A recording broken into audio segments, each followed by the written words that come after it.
la ville de Paris a l'intelligence de financer des recherches sur les différents problèmes qui se posent à l'agglomération et pas seulement à Paris depuis plusieurs années, et je trouve que faire le bilan de ces recherches, les mettre en valeur, faire connaître les résultats, alors que souvent ces recherches restent un peu confidentielles, est une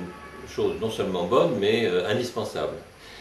L'ensemble de ces recherches, au fond, constitue un peu comme les pièces d'un puzzle. Et c'est important d'assembler ces pièces pour avoir finalement l'image, en tout cas une image de ce que pourrait être Paris dans le futur. La mairie a réuni un comité scientifique donc pour pouvoir réfléchir un peu à l'organisation de cette journée. Ce que nous avons souhaité, bien entendu, c'est qu'on fasse une place importante à la présentation d'un certain nombre de recherches, pas de toutes évidemment.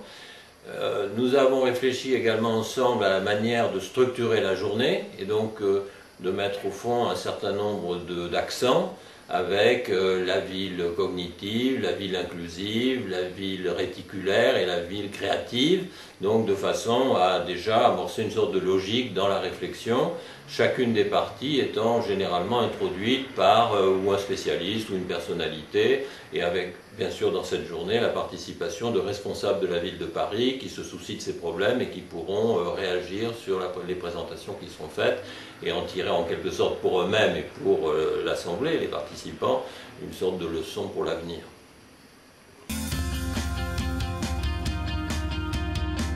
Chacun sait que la population du monde d'abord croît fortement et que l'accroissement se portera essentiellement dans les agglomérations. Nous allons donc avoir un nombre d'agglomérations multimillionnaires, dépassant même 10 millions d'habitants, de plus en plus important, avec tous les problèmes que ça pose, pas seulement en termes d'infrastructures, de transport, d'assainissement, d'adduction d'eau, mais aussi en termes de cohabitation, de proximité entre le lieu de travail et le lieu d'habitation. Tous ces problèmes dans les agglomérations deviennent majeurs et